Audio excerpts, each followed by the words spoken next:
एक लड़का जो दिन रात मेहनत करता है और मेहनत करने के बाद एक दिन उसकी मेहनत रंग लाती है, वो एक जिला कलेक्टर बन जाता है। और कलेक्टर बनने के बाद वो सरकारी गाड़ी में बैठता है और सीधे अपने घर का रुख करता है। अपने घर पर जाकर देखता है उसकी बहनें घर पर नहीं होती।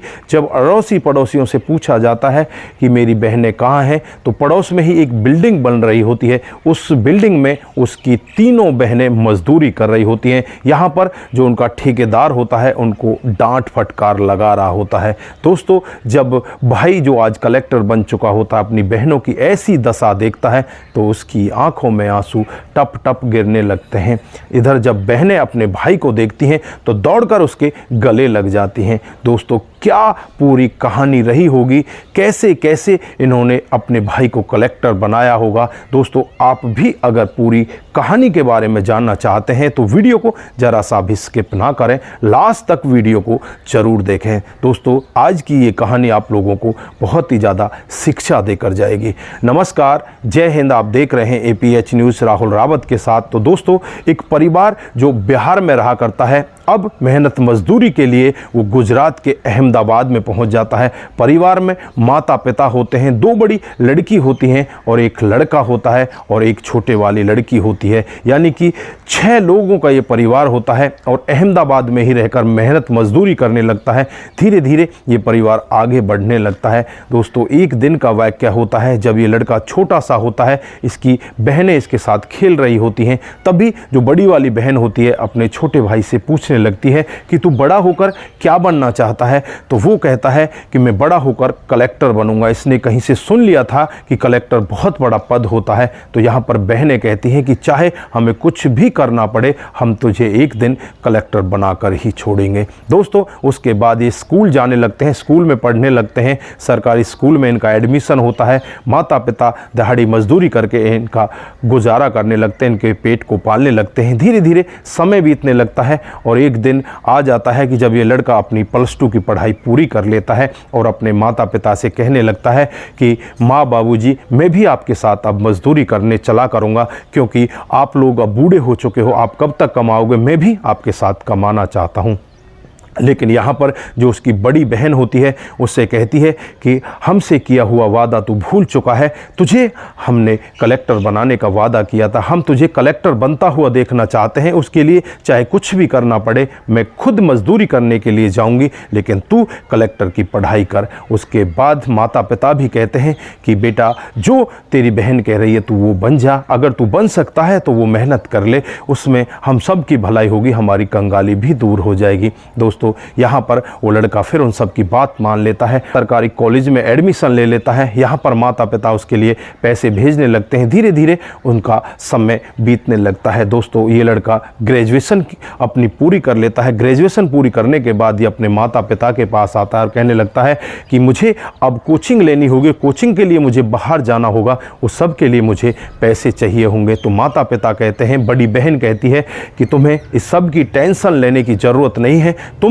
जहां जाना चाहते हो वहां चले जाओ, हम तुम्हारे लिए पैसे भेज दिया करेंगे। दोस्तों, उसके बाद ये लड़का दिल्ली के मुखर्जी नगर में पहुंच जाता है और वहां रहकर अपनी पढ़ाई करने लगता है। धीरे धीरे टाइम बीतता है और जब ये पहली बार टेस्ट देता है तो ये प्री को पास कर लेता है। जब अपने घर वालों को, अपने माता पिता को बताता है कि मैंने जो पहला पड़ाव है, जो प्रथम इसकी सीढ़ी है, उसको मैंने पार कर लिया है, 2 टेस्ट और है मेरे आगे, दूसरा मेंस है और तीसरा इंटरव्यू है, इन सबको भी अगर मैंने पास कर लिया तो मैं कलेक्टर बन जाऊंगा। माता पिता का खुशी का ठिकाना नहीं होता, बहन भी बहुत ज़्यादा खुशी होती है। दोस्तों, उसके बाद ये फिर अपनी पढ़ाई में लग जाता है और दूसरा टेस्ट जो इसका मेंस होता है वो भी आ जाता है और आज ये उसे भी पास कर लेता है। अब ये अपने घर वालों को फ़ोन करता है। फ़ोन एक बार तो इसका उठाया नहीं जाता, क्योंकि यहाँ पर जो इसके माता पिता होते हैं उनका एक कार एक्सीडेंट में देहांत हो जाता है। अब यहाँ पर बड़ी वाली बहन दोबारा में उसके फ़ोन फ़ोन को उठाती है और यहाँ पर जो छोटी वाली बहनें होती हैं वो रोने लगती हैं कि भैया को बता दो, भैया को बुला लो। लेकिन यहाँ पर बड़ी वाली बहन छोटी बहनों को रोकती है और कहती है कि नहीं नहीं, तुम्हें अब उसे नहीं बुलाना है, क्योंकि अगर हमने उसको बुला लिया तो उसकी पढ़ाई रुक जाएगी, उसे इस सब के बारे में बिल्कुल भी नहीं बताना है। फिर बहन उससे बड़े प्यार से बात करती है और उससे कहती है कि भैया बताओ क्या हुआ। तो भैया कहता है कि बहन मैंने मेंस को भी क्लियर कर लिया है, अब मैं एक लास्ट पड़ाव मेरा रह गया, इंटरव्यू रह गया है, अब उस साल के लिए मुझे मेहनत करनी होगी। दोस्तों यहाँ पर जो भाई होता है उसको बहन कुछ भी नहीं बताती और भाई अपनी पढ़ाई में लग जाता है। जैसे ही उसका इंटरव्यू का समय होता है उससे पहले बहन भाई की आपस में बात होती है। अब इसे लगता है कि अब भाई को बता देना चाहिए। बहन अपने भाई से कहती है कि भैया हमने आपसे कुछ बातें छुपाई थी। वो बार बार फ़ोन करके यही कहता था कि बहन मेरी पापा से बात करा दो, मेरी मम्मी से बात करा दो। आज यहाँ पर बहन टूट जाती है और कहने लगती है कि भैया हम आपकी बात नहीं करा सकते, क्योंकि मम्मी पापा है ही नहीं। जब आपका मेंस क्लियर हुआ था उससे 2 दिन पहले ही उनकी मौत हो चुकी थी। दोस्तों बेटा वहाँ पर एकदम के लिए टूट जाता है, रोने लगता है, अपनी बहन से काफ़ी सारी बातचीत करता है, आंसुओं की वहाँ पर धारा बहने लगती है। बहन उसे समझाती है कि भैया अब टूटने का समय नहीं है, तुम्हारा इंटरव्यू है, तुम अच्छे से इंटरव्यू को दो, उसके बाद जब तुम कलेक्टर बन जाओगे फिर हम सभी लोग एक साथ रहने लगेंगे। यहाँ पर भैया भी थोड़ा सा अपने आप को कैड़ा करता है, यानी कि अपने अंदर की ताकत को जगाता है, वो अपने आप को टूटने नहीं देता और फिर वहाँ पर कुछ कपड़े सिलवाता है। अच्छे कपड़े सिलवाने के बाद वो इंटरव्यू देने के लिए चला जाता है। जैसे ही इंटरव्यू देता है, जो वहाँ पर इंटरव्यू लेने वाले होते हैं पहले उससे उसके घर के बारे में पूछते हैं, उसके बैकग्राउंड के बारे में पूछते हैं। जब वो अपनी बैकग्राउंड के बारे में बताता है कि किस तरह से मेरी बहन मेहनत मजदूरी करके मुझे पढ़ा रही है, मेरे माता पिता किस तरह से मेहनत मजदूरी करते हैं और उनकी इस तरह से मौत भी हो चुकी है, मैं वहाँ पर भी नहीं गया। दोस्तों यहाँ पर इंटरव्यू लेने वालों की आंखों में भी आंसू आ जाते हैं कि कितनी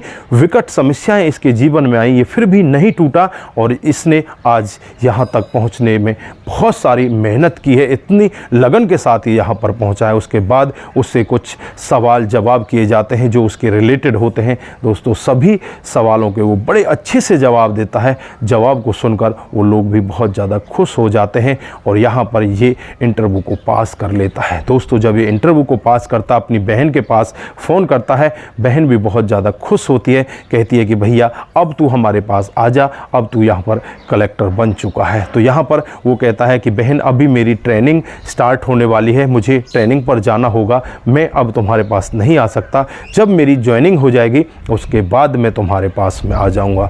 दोस्तों यहाँ पर बहन कहती है ठीक है भैया तू अपने काम को कर, हम आराम से यहाँ पर अपने आप को संभाल लेंगे। यहाँ पर जो बहनें होती हैं दिहाड़ी मजदूरी करके अपने पेट को पाल रही होती हैं, इधर भैया कलेक्टर बन जाता है। जैसे ही उसका सिलेक्शन हो जाता है उसको एक सरकारी गाड़ी मिल जाती है और एक बंगला भी मिल जाता है। फिर उसके बाद वो सरकारी गाड़ी लेकर सीधे अपने घर का रुख करता है। जैसे ही अपने गांव में पहुंचता है सरकारी गाड़ी को देखकर वहां पर लोग बाग उसकी तरफ देखने लगते हैं। हालांकि ये पीछे से बिहार के रहने वाले होते हैं, यहाँ पर तो एक झोपड़ी बनाकर रह रहे होते हैं। जब उस झोपड़ी में जाकर देखता है तो वहाँ पर उसकी बहनें दिखाई नहीं देती। अड़ोसी पड़ोसियों से वो पूछता है कि मेरी बहनें कहाँ गई हैं, तो अड़ोसी पड़ोसी बताते हैं कि पड़ोस में ही एक काम चल रहा है, वहाँ पर तुम्हारी बहनें मजदूरी कर रही हैं। दोस्तों वो तुरंत ही गाड़ी को लेकर वहाँ पर पहुँच जाता है।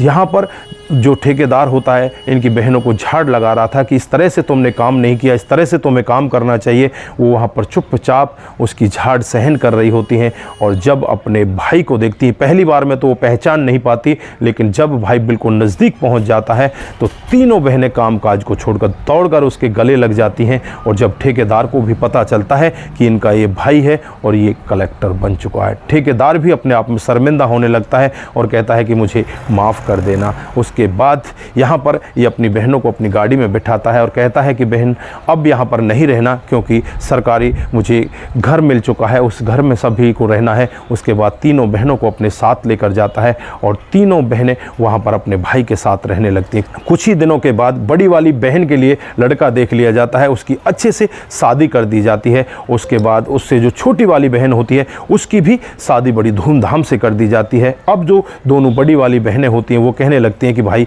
अब तू शादी कर ले, अब तेरा नंबर आ चुका है, छोटी वाली बहन की बाद में शादी करेंगे। लेकिन यहाँ पर भाई मना कर देता और कलेक्टर साहब कहने लगते हैं कि नहीं नहीं, ऐसा नहीं हो सकता, पहले मैं अपनी तीनों बहनों को विदा करूँगा। हालांकि आप ही मेरे लिए लड़की चुन कर लाओगी, लेकिन पहले मैं यहाँ पर जो अपनी बहन है उन सबको विदा करूँगा। लेकिन यहाँ पर जो बड़ी वाली बहन है वो कहती है कि नहीं नहीं, ऐसा नहीं हो सकता, क्योंकि घर में एक लेडीज़ का होना बहुत ज़रूरी है। आपके साथ यहाँ पर एक हमारी जो छोटी वाली बहन है वो रहेगी। जब आपकी शादी हो जाएगी उसके बाद हम छोटी वाली बहन की शादी करेंगे। दोस्तों, उसके बाद जिला कलेक्टर के लिए एक बहुत ही अच्छी सुशील गरीब घर से एक लड़की को देख लिया जाता है। उसके बाद उस लड़की के साथ उसकी शादी हो जाती है और यहाँ पर फिर जो छोटी वाली बहन होती है उसके लिए भी एक अच्छा लड़का देख लिया जाता है। उसके साथ छोटी बहन की भी शादी कर दी जाती है। दोस्तों, बड़े प्यार पूर्वक इनका परिवार चलने लगता है और इनके जीवन में कितने कष्ट आए थे वो तो आप लोगों को सामने ही है। मैंने आपको सारे कष्ट बताए हैं। तो दोस्तों, आप यहाँ पर क्या कहना चाहते हैं? ऐसी कहानियों से आप लोगों को मोटिवेशन भी ज़रूर मिलता है और उन बच्चों को ऐसी कहानियाँ ज़रूर सुनानी चाहिए जो बच्चे इस तरह से टूट जाते हैं कि हम फेल हो गए, हम करें तो क्या करें। दोस्तों, अपने आप को कभी भी कमज़ोर नहीं आंकना चाहिए, हमेशा अपनी ताकत को बढ़ाकर रखना चाहिए। हमेशा यही सोचना चाहिए कि हम किसी से